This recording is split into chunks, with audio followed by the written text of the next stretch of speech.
ورحمۃ اللہ وبرکاتہ۔ الحمدللہ رب العالمین، والصلاة والسلام علی اشرف الانبیاء والمرسلین، نبینا محمد وعلی آلہ وصحبہ اجمعین، اما بعد۔ قال اللہ تعالی فی القرآن المجید والفرقان الحمید، اعوذ باللہ من الشیطان الرجیم، بسم اللہ الرحمن الرحیم۔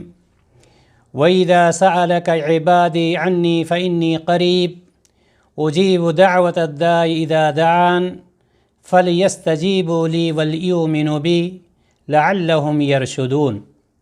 تمام قسم کی حمد و ثنا، تعریف و توصیف، بڑائی اور بزرگی اس وحدہ لا شریک کے لیے جو خالق کائنات اور مالک ارض و سما ہے، جس نے ہم سبوں کو اس دار فانی میں پیدا فرمایا اور پیدا فرمانے کے بعد یوں ہی بیکار نہیں چھوڑا، بلکہ ہمارے اور آپ کی ساری ضروریات کے سامان کو مہیا فرمایا۔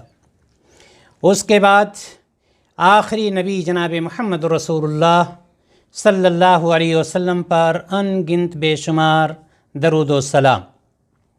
محترم حضرات و خواتین، دنیا کا ہر شخص جو اللہ پر ایمان رکھتا ہے، اپنے آپ کو مسلمان کہتا ہے، نبی اکرم صلی اللہ علیہ وسلم سے محبت کرتا ہے، اس کی یہ خواہش ہوتی ہے، اس کی یہ تمنا ہوتی ہے کہ اللہ رب العزت اس کی دعاؤں کو قبول کرے، اور جو دعائیں وہ مانگ رہا ہے وہ پوری ہو جائیں، تاکہ اس کی زندگی میں خوشحالی آئے، تاکہ اس کی پریشانیاں دور ہو جائیں، تاکہ اس کی آرزوئیں مکمل اور پوری ہو جائیں۔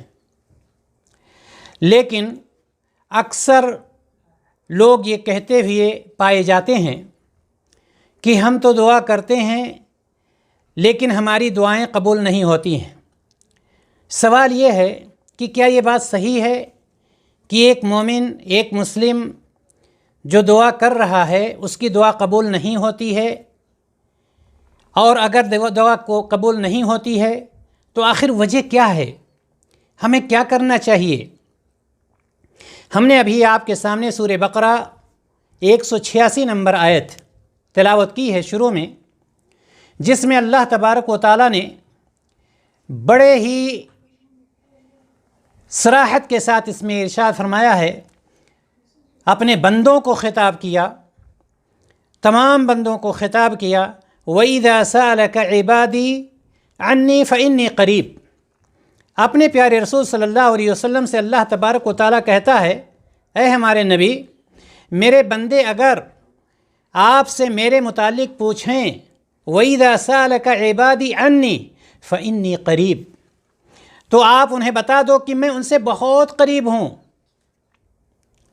اجیب دعوت الداعان، اجیب دعوت الداعن اذا دعان، میں ان سے قریب ہوں، پکارنے والا جب مجھے پکارتا ہے تو میں اس کا جواب دیتا ہوں۔ میرے بندے جب مجھے پکارتے ہیں تو میں ان کے باتوں کا جواب دیتا ہوں۔ فَلْيَسْتَجِيبُوا لِي وَلْيُؤْمِنُوا بِي، میرے بندوں کو کیا چاہیے کہ ہمارے اوپر ایمان لائیں، میری اطاعت کریں، فرما برداری کریں، لَعَلَّهُمْ يَرْشُدُونَ، شاید کہ وہ راہ راست پالیں، تاکہ شاید وہ کامیاب ہو جائیں۔ محترم حضرات و خواتین، آج کا جو ہمارا موضوع ہے وہ یہی ہے کہ ہماری دعائیں قبول کیوں نہیں ہوتی، آخر وجہ کیا ہے۔ یہ سورہ بقرہ کی 186 نمبر آیت، جس کا ترجمہ جس کی تلاوت میں نے کی اور ترجمہ بھی آپ کے سامنے بیان کیا، اس آیت کریمہ کے اسلوب پر آپ غور کریں کہ اللہ تبارک و تعالیٰ نے کتنے پیارے انداز میں، کس قدر نرمی اور شفقت کے ساتھ اپنے بندوں کو کہتا ہے، میرے بندے، وَإِذَا سَأَلَكَ عِبَادِي، میرے بندے جب آپ سے سوال کریں، اللہ تبارک و تعالیٰ بڑے خوبصورت انداز میں کہتا ہے کہ میرے بندے، یعنی لفظ جو استعمال کیا ہے، کس سے خطاب کیا؟ میرے بندے، اور اپنی بے پناہ قربت کا، بے پناہ محبت کا اظہار کرتے ہوئے کیا کہتا ہے؟ کہتا ہے کہ اجیب دعوت الداعی اذا دعان، جب وہ مجھے پکارتے ہیں نا تو میں ان کی دعاؤں کو قبول کرتا ہوں، ان کی باتوں کو سنتا ہوں۔ سب سے پہلے اللہ تبارک و تعالیٰ نے بہت اچھے اسلوب میں کہا میرے بندے، اور اس کے بعد اپنی محبت کا اظہار کرتے ہوئے کہتا ہے کہ جب یہ میرے بندے مجھے پکارتے ہیں، آپ بتلا دیجئے کہ جب میرے بندے مجھے پکارتے ہیں تو میں ان کی باتوں کو سنتا ہوں، ان کی دعاؤں کو قبول کرتا ہوں۔ لیکن یہاں پر ایک چیز اور آگے آ رہی ہے۔ اللہ تبارک و تعالیٰ نے جہاں پر بے پناہ محبت کا اظہار کیا ہے، قربت کا اظہار کیا ہے، ان محبتوں اور قربتوں کے اظہار کے باوجود اللہ تبارک و تعالیٰ نے ایک خاص چیز کی طرف ہمیں اور آپ کو متوجہ کیا ہے۔ وہ چیز ہے کیا؟ جس چیز کی طرف وہ متوجہ کیا ہے وہ ہے دعا کی قبولیت کی 2 شرطیں۔ دعا کی قبولیت کی 2 شرطیں، اور اسی آیت میں ہے۔ کیا ہے وہ چیز؟ اللہ تعالیٰ نے فرمایا فَلْيَسْتَجِيبُوا لِي وَلْيُؤْمِنُوا بِي۔ یہ 2 چیزیں اللہ تبارک و تعالیٰ نے اپنی محبت کا اظہار کیا، ہمیں اور آپ کو اپنے بندے کے خطاب سے نوازا، اور اس کے بعد ایک خاص چیز کی طرف ہمیں موڑ دیا، آگاہ کر دیا کہ 2 شرطیں ہیں۔ فَلْيَسْتَجِيبُوا لِي وَلْيُؤْمِنُوا بِي۔ وہ 2 چیزیں ہیں کیا؟ پہلی چیز اس میں یہ ہے کہ صحیح معنوں میں بندہ اللہ تعالیٰ پر ایمان لائے، صحیح معنوں میں اچھی طرح سے اللہ تبارک و تعالیٰ پر وہ شخص ایمان لائے۔ ایک شرط یہ ہو گئی، اور دوسری شرط یہ ہو گئی کہ اطاعت اور فرما برداری۔ یہ کہنا کافی نہیں ہے کہ میرا نام عبداللہ عبد الرحمن ہے، میرا نام رقیہ اور کلثوم ہے، یعنی میں مسلمان ہوں، یہ کہنا کافی نہیں ہے، بلکہ اللہ تبارک و تعالیٰ کی اطاعت کرنا یہ بھی ضروری ہے۔ جہاں پر ایک طرف ایمان لانا ضروری ہے، وہیں پر اطاعت کرنا بھی ضروری ہے۔ اور ہم جانتے ہیں کہ کسی بھی کام کے لیے انسان کو ایک بنیاد سب سے پہلے بنانی پڑتی ہے، اور اس بنیاد کے لوازمات کو مہیا کرنے پڑتے ہیں۔ کوئی بھی چیز ہو، کوئی بھی کام آپ کر رہے ہوں تو سب سے پہلے ہم اس کی ایک بنیاد بناتے ہیں، ڈھانچہ بناتے ہیں، اور پھر اس ڈھانچے کے لیے، اس بنیاد کے لیے جن چیزوں کی ضرورت ہوتی ہے ہم اس کو حاضر کرتے ہیں۔ مثال کے طور پر ایک کاشتکار جو کھیتی کرتا ہے، غلے جو اگاتا ہے، اس کے لیے اس کو سب سے پہلے وہ کسان جو ہوتا ہے، کاشتکار، کس چیز کو سب سے پہلے حاضر کرتا ہے؟ سب سے پہلے اس کے پاس زمین ہونی چاہیے۔ زمین کو وہ ہموار کرتا ہے ہل چلا کر کے، اس قدر اس زمین کو اس لائق بنا دیتا ہے کہ جب وہ بیج ڈالے تو اس بیج کو وہ زمین قبول کر لے، اور جب وہ زمین اس لائق ہو جاتی ہے تو کاشتکار اس میں بیج کو ڈالتا ہے۔ بیج جب نکل آتی ہے اس کے بعد اس میں پانی ڈالتا ہے، پھر کسی چیز کی ضرورت پڑتی ہے ہر طرح سے اس کی نگہداشت کرتا ہے، اس کی نگرانی وہ کرتا ہے۔ اسی طرح سے چونکہ کسان کو ایک فصل کاٹنی ہے، زمین تیار کیا، بیج ڈالا، پانی ڈالا، کھاد ڈالا، اس کی نگرانی کیا، اس کے بعد وہ فصل کو کاٹتا ہے۔ محترم حضرات و خواتین، بالکل اسی طرح سے قبولیت دعا کے لیے بھی ضروری ہے کہ ایک انسان ایمان اور عمل صالح کی بنیاد فراہم کرے، سب سے پہلے اپنے آپ کو مومن ثابت کرے، اللہ تبارک و تعالیٰ پر ایمان لائے، اور ان ساری چیزوں پر ایمان لائے جس پر ایمان لانے کا حکم دیا گیا ہے، اور اس کے بعد عمل صالح پر عمل صالح کرے، یعنی نیک اعمال ادا کرے، تب اس کی دعا قبول ہوتی ہے۔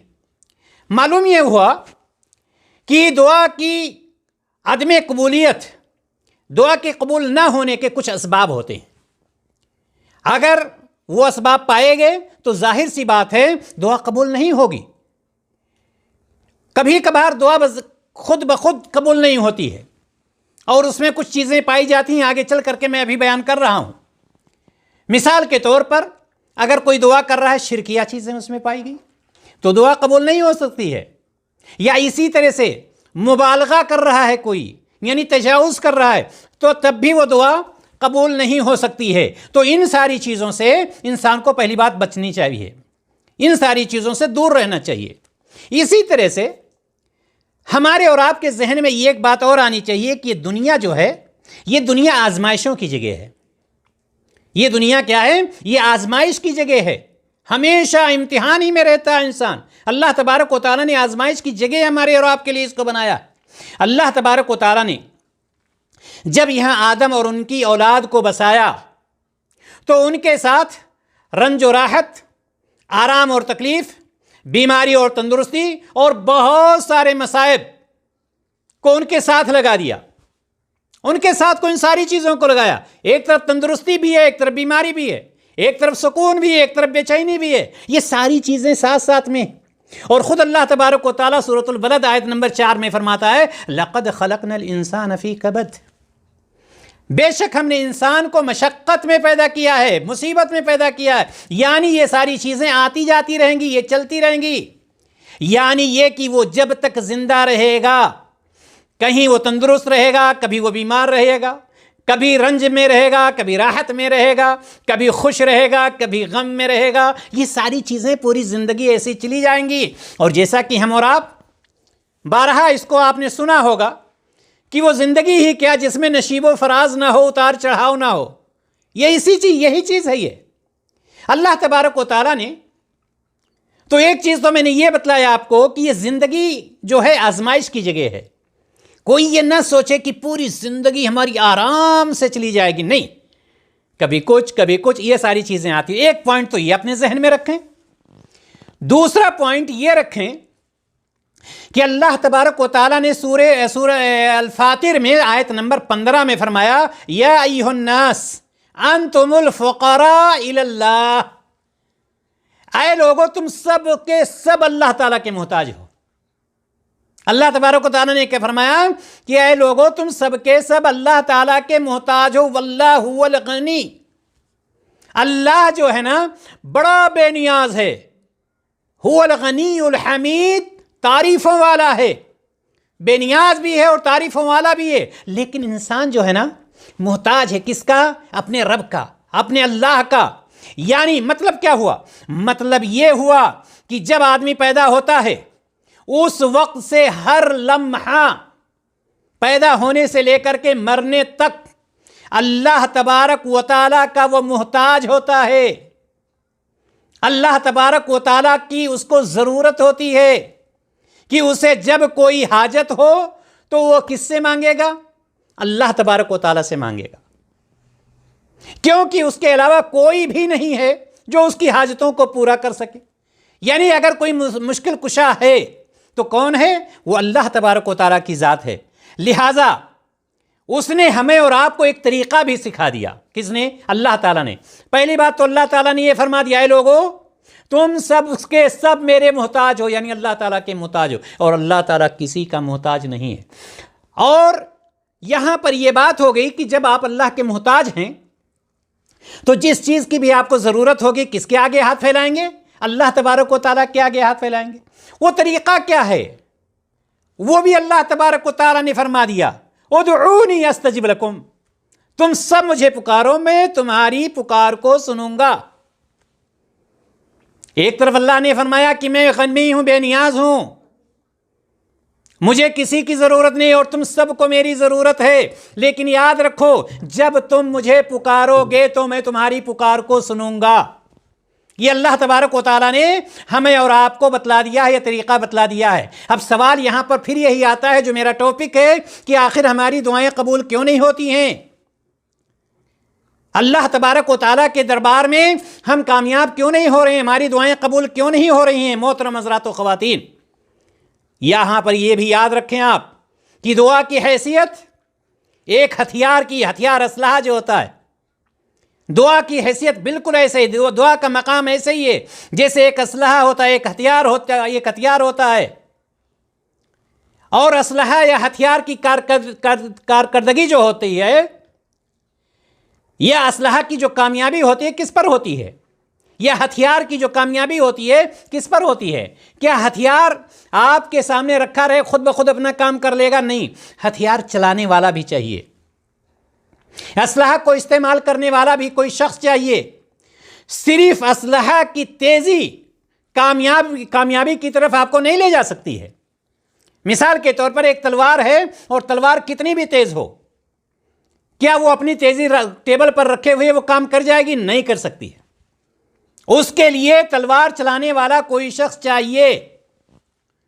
اور یاد رکھیے گا یہ کامیابی اس وقت ہو سکتی ہے جب اس میں 3 چیزیں پائی جائیں. 3 چیزیں جب اس میں پائی جائیں وہ اسلحہ، وہ ہتھیار اسی وقت کامیاب ہو سکتا ہے. وہ اسلحہ کب کامیاب ہوگا؟ جب 3 چیزیں اس میں پائی جائیں. پہلی چیز جو اس میں ہے کہ اسلحہ مکمل ہو، وہ ہتھیار مکمل ہو. آپ کہیں گے یہ مکمل ہونے کا مطلب کیا ہے؟ مکمل ہونے کا مطلب یہ ہے کہ ہر قسم کے عیب سے پاک ہو. جیسے بندوق ہے آپ کے پاس، گن، اگر گن ہے آپ کے پاس، بندوق ہے آپ کے پاس، اس کے گھوڑے نہ چل رہے ہوں، یا اس میں گولیاں ہی نہ ہوں، یا وہ غیر استعمال شدہ ہو، بیکار ہو ایک دم، یعنی وہ بالکل عیب سے پاک ہو. سب سے پہلی شرط یہ ہے کہ وہ گن، وہ ہتھیار آپ کا صحیح ہونا چاہیے. دوسری چیز، اس گن یا اس بندوق کو چلانے والا جو ہو اس بازو میں طاقت اور قوت ہونی چاہیے، اس کا ہنر اس کے پاس ہونا چاہیے. اب اگر کوئی شخص گلیل چلانا نہیں جانتا ہے، اس کو آپ گن دے دیں، اسٹین گن دے دیں، تو کیا وہ چلا پائے گا؟ ظاہر سی بات ہے نہیں چلا پائے گا. تو وہاں پر یہ ہونا چاہیے کہ ایسے شخص کے بازو میں قوت اور طاقت ہونی چاہیے جو شخص اسلحہ چلانے والا ہے. اور تیسری چیز یہ ہے کہ اگر بندوق بھی صحیح ہے، بندوق چلانے والا بھی صحیح ہے، تو جس کو آپ شکار کر رہے ہیں اس شکار کے بیچ میں کوئی چیز رکاوٹ نہ ہو. جیسے دیوار، ڈھال لے لیتے ہیں لوگ نا. ڈھال کیوں لیے رہتے ہیں؟ تاکہ ہمارا دشمن جب حملہ کرے تو ڈھال سے ہم اس کو روک بنائیں. کوئی ڈھال نہ ہو، کوئی رکاوٹ نہ ہو. یہ 3 چیزیں اگر ہوں گی تو دشمن پر آپ ضرب لگا سکتے ہیں، دشمن پر وار کر سکتے ہیں. ان 3 چیزوں میں سے کوئی ایک چیز بھی نہیں ہوئی تو یاد رکھیے گا آپ دشمن پر کامیاب نہیں ہو سکتے ہیں. یہی مثال دعا کی ہے کہ آپ کے لیے ضروری ہے کہ آپ پکے مومن بھی ہوں، مسلم بھی ہوں. آپ کے لیے ضروری ہے کہ آپ کے دعا میں شرکیہ کلمات بھی نہ ہوں. آپ کے لیے ضروری ہے کہ آپ کے دعا میں مبالغہ آرائی بھی نہ ہو. ان ساری چیزوں کا لحاظ کرنا بہت ہی زیادہ ضروری ہے. محترم حضرات و خواتین، دعاؤں کی قبولیت میں بڑی رکاوٹ، جو سب سے بڑی رکاوٹ ہوتی ہے، جیسے میں نے کہا نا کہ آپ کا بندوق بھی صحیح ہے، گن جو ہے وہ بھی صحیح ہے، اور گن چلانے والا بھی صحیح ہے، لیکن بیچ میں ڈھال ہے. تو اگر ڈھال ہے تو ظاہر سی بات ہے آپ کامیاب نہیں ہو سکتے ہیں. سب سے بڑی رکاوٹ دعا کے قبول ہونے میں جو چیز ہوتی ہے وہ چیز کیا ہوتی ہے؟ گناہ. جو ہمارے گناہ ہوتے ہیں نا، ہمارے گناہ سب سے بڑی رکاوٹ بنتے ہیں ہماری دعا کو قبول ہونے میں. ہمارے کتنے گناہ ہیں اس کو ہم شمار ہی نہیں کر سکتے. ذرا غور کریں کہ اگر آپ کا ایک بچہ، آپ کے 2 بیٹے ہیں، ایک بیٹا آپ کا نافرمان ہے اور ایک بیٹا فرما بردار ہے. اگر نافرمان بیٹا آپ سے کوئی چیز مانگتا ہے تو کیا فوراً آپ دے دیں گے؟ ظاہر سی بات ہے آپ نہیں دیں گے. اور اس کے برعکس، اس کے اپوزٹ جو فرما بردار بیٹا ہے، اگر وہ مانگتا ہے تو ظاہر سی بات ہے آپ اس کو دے دیں گے. دونوں میں فرق ہوا یا نہیں فرق ہوا؟ اللہ تبارک و تعالی نے ہمیں اور آپ کو پیدا ہی کیا ہے اپنی عبادت کے لیے. ہم اللہ تعالیٰ کی عبادت بھی نہ کریں، نافرمانی پہ نافرمانی کریں، نافرمانی پہ نافرمانی کریں، کہ اللہ تعالیٰ ہماری دعا کو قبول فرمائے گا؟ نہیں فرمائے. انما یتقبل اللہ من المتقین. اللہ تبارک و تعالیٰ کس سے قبول فرماتا ہے دعاؤں کو؟ اب متقی لوگوں سے، متقی لوگوں کی دعاؤں کو اللہ تبارک و تعالیٰ، پرہیزگار لوگوں کی دعاؤں کو اللہ تبارک و تعالیٰ قبول فرماتا ہے. اور آپ یہ بھی جانتے ہیں کہ ایسے شخص کی دعا کی قبولیت بالکل ناممکن ہو جاتی ہے جس کا کھانا حرام، جس کا پینا حرام، جس کا پہننا حرام، ساری چیزیں جس کی حرام ہو. کیا اس کی دعا قبول ہو سکتی ہے؟ ظاہر سی بات ہے نہیں. میں آپ کو یہ بتلا رہا ہوں کہ ہماری دعائیں قبول کیوں نہیں ہوتی ہیں. تو معلوم یہ ہوا کہ اس کی وجہ سے بھی دعائیں قبول نہیں ہوتی ہیں. نبی کریم صلی اللہ علیہ وسلم کی حدیث ہے، صحیح مسلم میں روایت موجود ہے کہ آپ صلی اللہ علیہ وسلم نے فرمایا کہ ایک شخص اللہ تبارک و تعالیٰ کے سامنے ہاتھ اٹھا کر کے دعائیں کرتا ہے ایسا لگتا ہے کہ لمبا مسافر ہے، بال اس کے اڑے ہوئے ہیں بالکل، یعنی پراگندہ بال ہیں، اس پر دھول جمی ہوئی ہے، ساری چیزیں ہاتھ اٹھا کر کے یا اللہ یا اللہ یا اللہ۔ نبی کریم صلی اللہ علیہ وسلم نے فرمایا کہ اس کا کھانا بھی حرام ہے، اس کا پینا بھی حرام ہے، لباس بھی حرام سے بنا ہوا ہے، اس کی نشو و نما بھی حرام چیز سے ہوئی ہے، اس کی دعا قبول کیسے ہو سکتی ہے؟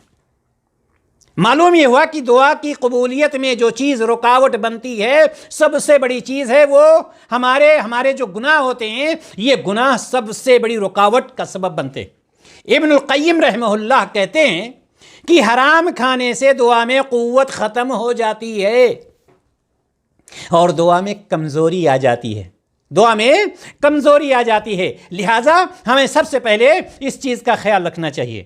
اسی طرح سے دعا کے نہ قبول ہونے کی ایک وجہ اور پائی جاتی ہے۔ پہلی وجہ جو میں نے بتلائی آپ کو، شروع میں بھی میں نے بتلایا تھا کہ شرکیہ کلام اگر پائے جاتے ہیں تب بھی دعا قبول نہیں ہو سکتی ہے، دعا میں اگر مبالغہ آرائی کی جاتی ہے تب بھی دعا قبول نہیں ہو سکتی ہے، یا اسی طرح سے ہمارے گناہ جو ہیں یہ رکاوٹ بن جاتے ہیں کہ دعا قبول اس سے نہیں ہوتی۔ اور ایک چیز یہ بھی ہے کہ دعا میں اخلاص نہ پایا جائے۔ اخلاص کا مطلب کیا ہے؟ یعنی یہ کہ ہمیں چاہیے کہ بہت ہی ادب اور احترام کے ساتھ اللہ تبارک و تعالیٰ کے سامنے اخلاص کے ساتھ اللہ تبارک و تعالیٰ سے کوئی دعا کریں، روئیں گڑگڑائیں، ریاکاری نہ ہو، دکھاوا نہ ہو، شہرت طلبی نہ ہو، بلکہ اخلاص ہو۔ چونکہ اللہ تبارک و تعالیٰ ارشاد فرماتا ہے وَادْعُوهُ مُخْلِصِينَ لَهُ الدِّينَ، اور عبادت اللہ تعالیٰ کے لیے خالص کرتے ہوئے، جب ہم نماز پڑھیں، جب ہم روزہ رکھیں، جب ہم زکوٰۃ دیں، جب ہم نظر مانیں، جب ہم حج کریں، کوئی بھی کام کریں، یہ کس کے لیے ہو؟ صرف اور صرف اللہ تبارک و تعالیٰ کے لیے ہو۔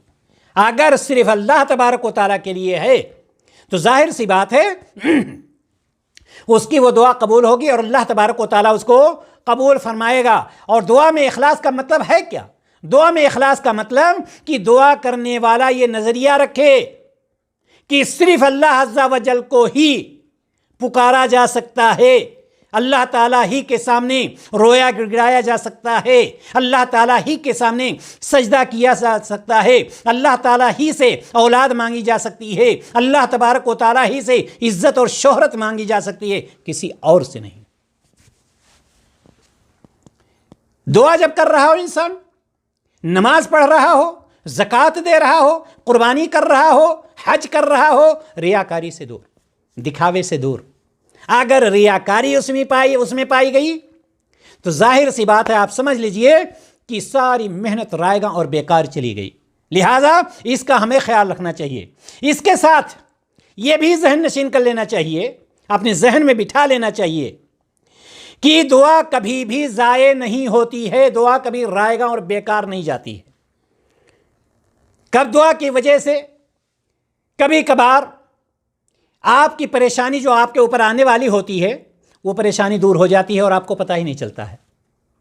دعا کی وجہ سے کبھی کبھار آپ کسی مصیبت میں مبتلا ہوتے ہیں اور نکل جاتے ہیں، آپ کو پتہ ہی نہیں چلتا ہے۔ یہ دعا کبھی کبھار بعد میں قبول ہوتی ہے، فوراً قبول نہیں ہوتی ہے۔ تو یہ ساری چیزیں دعا میں پائی جاتی ہیں اور دعا کبھی کبھی فوراً بھی قبول ہو جاتی ہے۔ لہٰذا اگر فوراً نہیں قبول ہوئی ہے تو آپ ہمیشہ اگر اخلاص کے ساتھ دعا کر رہے ہیں، نبی کریم صلی اللہ علیہ وسلم کے بتائے ہوئے طریقے کے مطابق دعا کر رہے ہیں، تو آپ کو مایوس ہونے کی ضرورت نہیں ہے۔ دعا قبول ہوگی، بعد میں ہو سکتا ہے اس دعا کی وجہ سے وہ مصیبت جو آپ پہ آنے والی تھی، اس مصیبت کو اللہ تبارک و تعالیٰ نے روک دیا ہو، اور ہو سکتا ہے یہ دعا آپ کے کسی گناہ کا کفارہ بھی بن گئی ہو۔ لہٰذا دعا کبھی رد نہیں کی جاتی ہے، بشرطے کہ شروط کے ساتھ، اصول کے ساتھ، ضوابط کے ساتھ دعا کی جائے۔ کہتے ہیں نا کہ وہ کون سی دعا ہے، وہ کون سی دعا ہے جو قبول نہیں کی جاتی ہے؟ ہاں، مگر یہ لازم ہے مانگیے قرینے سے۔ اگر انسان قرینے سے، آداب سے دعا کرتا ہے تو یقیناً اللہ تبارک و تعالیٰ اس کی دعاؤں کو قبول فرماتا ہے۔ اسی طرح سے محترم حضرات و خواتین، دعا کے نہ قبول ہونے کی ایک وجہ اور بھی ہے، جیسے میں نے بتلایا کہ اخلاص نہ ہو، دکھاوا پایا جاتا ہو، یعنی صرف اللہ تعالیٰ ہی کے لیے دعا کریں، اللہ تعالیٰ یہ عقیدہ رکھنا چاہیے کہ اللہ تعالیٰ ہی ہماری دعا قبول کر سکتا ہے، دوسرا نہیں قبول کر سکتا ہے، تو دعا قبول ہوگی۔ اسی طرح سے اگر دعا میں عدم توجہ، یہ عدم توجہ کا مطلب کیا ہے؟ یعنی یہ کہ دھیان نہیں دے رہا ہے، ربنا آتنا فی الدنیا حسنہ وفی الآخرۃ حسنۃ وقنا، اب پتہ نہیں کہاں وہ سوچ رہا ہے، چونکہ اس کو یاد ہے نا، وہ دہراتا چلا جا رہا ہے۔ یا کبھی کبھار آپ دیکھیں گے مسجدوں میں کچھ لوگ دعا کر رہے ہیں ہاتھ اٹھا کر کے، اور پوری مسجد کا نظارہ کر رہے ہیں، کتنے پنکھے ہیں، کون آ رہا ہے، کون جا رہا ہے، کون کیسے نماز پڑھ، اور ماشاءاللہ ان کی زبان بھی چل رہی ہے، ساری چیزیں ہو رہی ہیں۔ یہ توجہ نہیں ہے، یہ توجہ سے نہیں مانگ رہا ہے وہ شخص۔ تو جب آپ کا دل ہی نہیں لگ رہا ہے دعا میں، آپ کا دل تو کہیں اور ہے، اور آپ ٹیبل فین کی طرح سے چاروں طرف چل رہے ہیں، یا اگر ایک ہی جگہ نظر ٹکی ہے آپ کی، تو آپ کا ذہن و دماغ پتہ نہیں کہاں پر ہے۔ اور اللہ کے رسول صلی اللہ علیہ وسلم نے صحیح ترمذی کی روایت کیا فرمایا؟ وَاعْلَمُوا أَنَّ اللَّهَ لَا يَسْتَجِيبُ دُعَاءً مِّن قَلْبٍ غَافِلٍ لَاهٍ۔ اللہ تبارک و تعالیٰ نے فرمایا، جان لیں اللہ رب العزت غافل اور لاپرواہ لوگوں کی دعاؤں کو قبول نہیں کرتا ہے۔ یہ لوگ جو ہاتھ اٹھا کر کے منہ خالی چلا رہے ہوتے ہیں، حاضر نہیں ہوتے ہیں، ایسی صورت میں اللہ تبارک و تعالیٰ دعا کو قبول نہیں کرتا ہے۔ لہٰذا یاد رکھیں، دعا کے ناقبول ہونے کی ایک وجہ یہ بھی ہے کہ انسان توجہ سے دعا نہیں کرتا ہے۔ جب آپ کو معلوم ہے، اللہ کے رسول صلی اللہ علیہ وسلم سے جب پوچھا گیا کہ احسان کسے کہتے ہیں، تو آپ نے کیا فرمایا؟ ان تعبد اللہ کأنک تراہ فإن لم تکن تراہ فإنہ یراک۔ جب تم اللہ تعالیٰ کی عبادت کرو تو کیسے کرو؟ گویا کہ تم اللہ تعالیٰ کو دیکھ رہے ہو، تمہارے سامنے اللہ تعالیٰ موجود ہے۔ فإن لم تکن تراہ فإنہ یراک۔ اور اگر آپ کا گمان یہ ہے کہ میں اللہ تعالیٰ کو نہیں دیکھ رہا ہوں، تو اتنا ضرور یاد رکھو وہ آپ کو دیکھ رہا ہے، اور اگر اللہ آپ کو دیکھ رہا ہے تو آپ کی حرکت ایسی ہوگی نہیں ہوگی۔ لہٰذا اس طرح سے متوجہ ہو کر کے خشوع اور خضوع کے ساتھ ہمیں دعا کرنی چاہیے، تاکہ ہماری دعا کو اللہ تبارک و تعالیٰ قبول فرمائے۔ چونکہ اللہ تعالیٰ نے، اللہ کے رسول صلی اللہ علیہ وسلم نے فرما دیا ہے کہ لاپرواہ لوگوں کی، غافل لوگوں کی دعاؤں کو اللہ تعالیٰ قبول نہیں فرماتا ہے۔ اسی طرح سے ایک اور آخری وجہ بتلا کر کے میں اپنی بات کو ختم کروں گا کہ دعا کے نہ قبول ہونے کی ایک وجہ اور پائی جاتی، بہت سارے وجوہات ہیں لیکن ایک وجہ میں اور بتلا کر کے اپنی بات کو ختم کرتا ہوں، کہ یقین نہ ہونا، اپنی دعا پہ یقین نہ ہونا۔ آپ کہیں گے اس کا مطلب کیا ہے؟ اس کا مطلب یہ ہے کہ کچھ لوگ یہ سمجھتے ہیں کہ اتنے دنوں سے مانگ رہا ہوں نہیں ہو رہی، اب چلو ٹھیک ہے نماز پڑھ لیتا ہوں، دعا قبول ہونا ہوگا، ہو جائے گی، نہیں ہوگی۔ یہ یقین نہ ہونا، یاد رکھیں، ہم جب دعا کریں تو ہمیں یقین بھی رکھنا چاہیے کہ میرا رب اسے ضرور قبول فرمائے گا، ہمیں یقین رکھنا چاہیے۔ ہم شرک سے پاک ہوں، بدعت سے پاک ہوں، موحد ہوں، مسلم ہوں، مومن ہوں، شروط کے ساتھ ہم دعا کر رہے ہیں، پاک و صاف ہو کر کے دعا کر رہے ہیں، قبلہ رخ ہو کر کے دعا کر رہے ہیں، تہجد کی ہم نماز پڑھ رہے ہیں، اللہ تبارک و تعالیٰ جب آسمان دنیا پر ہوتا ہے تب اللہ تعالیٰ سے دعا، ساری چیزیں ہیں، تو پھر ہمارا یقین کیوں نہیں ہے؟ کیوں نہیں یقین ہے ہمارا یقین ہونا چاہیے۔ اللہ تعالیٰ کی رحمت سے کبھی بھی مایوس نہیں ہونا چاہیے، کبھی بھی ہمیں اللہ تعالیٰ کی رحمت سے مایوسی جو ہے کفر ہے، مایوس نہیں ہونا چاہیے۔ حقیقت یہ ہے کہ ہم اللہ رب العزت کی ایک نعمت کا بھی شکریہ ادا نہیں کر سکتے۔ ایک نعمت، ہاتھ دیا، پیر دیا، کان دیا، ناک دیا، دل دیا، عقل سلیم دیا، خوبصورت چہرہ دیا، امت محمدیہ میں کیا کیا گناؤ گے؟ کیا کیا چیزیں ہیں، کتنی نعمتوں کو ہم گنائیں گے؟ یہ ساری چیزیں کیا بھیک میں ملی ہیں؟ اللہ تبارک و تعالیٰ کا یہ احسان ہے ہمارے اوپر، ہم اس کی نعمتوں کو شمار کرنا چاہیں تو شمار نہیں کر سکتے۔ اور ہمارے جتنے گناہ ہیں، اگر اس گناہ کے حساب سے اللہ تبارک و تعالیٰ دینے لگے تو ہم ایک قطرہ پانی کے بھی مستحق نہیں ٹھہریں گے۔ لہٰذا ہمیں یہ چاہیے کہ ہم ایک موحد بنیں، مشرک نہ بنیں، اتباع سنت کی اتباع کرنے والے بنیں، بدعتی نہ بنیں، اور اللہ تبارک و تعالیٰ پر یقین رکھیں، اللہ تبارک و تعالیٰ سے اخلاص کے ساتھ دعائیں کریں، اور اس کے بعد ہم یہ امید لگائیں کہ اللہ تیرے علاوہ کوئی ہماری باتوں کو سننے والا نہیں، اے اللہ تیرے علاوہ کوئی روزی دینے والا نہیں، اے اللہ تیرے علاوہ کوئی عزت دینے والا نہیں، تیرے علاوہ کوئی اولاد دینے والا نہیں، اے اللہ کوئی مشکل کشا نہیں، مشکل کشا اگر ہے تو تیری ذات ہے۔ انشاءاللہ تعالی ہماری دعا اللہ تبارک و تعالی قبول کرے گا۔ وہ کہتے ہیں نا کہ کون سی دعا ہے وہ جو اثر نہیں رکھتی، کون سی دعا ہے وہ جو اثر نہیں رکھتی؟ ہاں مگر یہ لازم ہے مانگیے قرینے سے۔ اللہ تبارک و تعالیٰ سے دعا ہے الہ العالمین ہم سبھوں کو اپنے پیارے رسول جناب محمد رسول اللہ صلی اللہ علیہ وسلم کے بتائے ہوئے طریقے کے مطابق تمام عبادتوں کرنے کی اور تمام اعمال کو ادا کرنے کی توفیق عطا فرمائے۔ الہ العالمین ہماری دعاؤں کو قبول فرما۔ الہ العالمین ہم گنہگار ہیں، الہ العالمین ہمارے گناہوں کو بخش دے، اور ہمیں جب تک اس دنیا میں رکھ، دین اسلام پر رکھ، اور جب ہمارا خاتمہ ہو تو دین اسلام پر ہو، اور ہماری زبان پر کلمہ لا الہ الا اللہ محمد رسول اللہ صلی اللہ علیہ وسلم ہو۔ وآخر دعوانا ان الحمد للہ رب العالمین۔